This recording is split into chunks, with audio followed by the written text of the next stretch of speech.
As Jews traveled toward Jerusalem for Passover, there's a series of psalms that we have recorded for us in the Bible called the Psalms of Ascent. And they were the psalms that travelers would sing to each other as they traveled toward Jerusalem.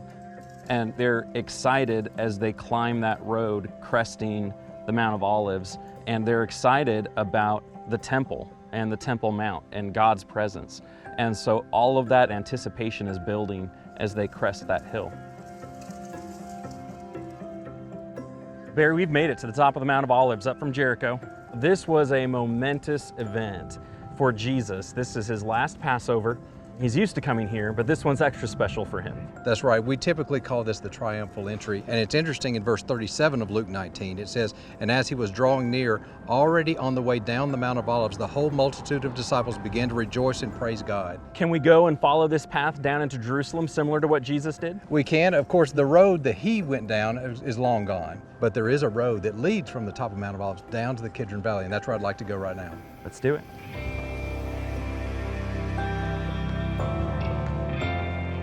Now on that day, Jesus sent a couple of his disciples into town, and they came back with a donkey's colt for him to come and ride down this road on. They threw some cloaks on the donkey, people were throwing down palm fronds, they were celebrating the coming of the king. They quote Zechariah 9:9. There's some people that tell Jesus to get the disciples to be quiet and stop saying things like that. And Jesus' comment was, if these people didn't cry out, then the very stones they were walking on would recognize who he was and respond. You can imagine them coming into the city and this beautiful view that they would have had. The temple would have been right there in front of them. They would have been able to see that as they were coming down the mountain. It would have been really beautiful. Now there's a very big contrast between Jesus coming into Jerusalem on that day and that triumphal entry, and the triumphal entry of, say, a Roman general after a military victory. He's humble. He's not riding a beautiful war horse, he's riding on a donkey's colt. Right, with people's clothes as the saddle. You have Jesus continuing his humble, unassuming entry into Jerusalem. There's a church that marks one of the spots that Jesus wept over Jerusalem during the triumphal entry.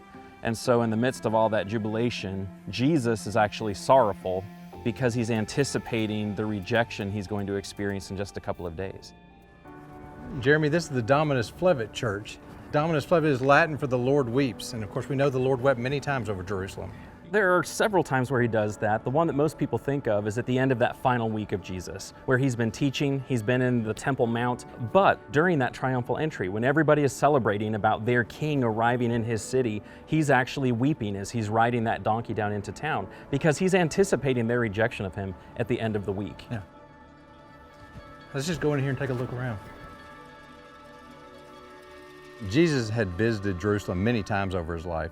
In fact, when he was growing up, of course, his family would have come to Jerusalem 3 times a year.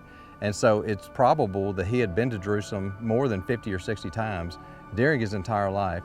But of course, this trip was different.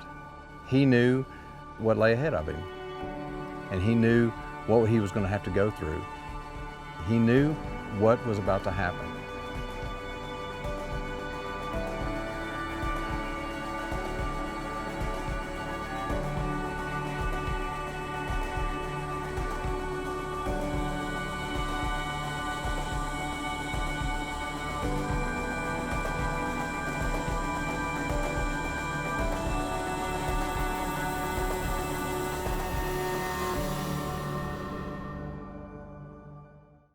I'm Craig. And I'm Stu, and we're the founders of Appian Media.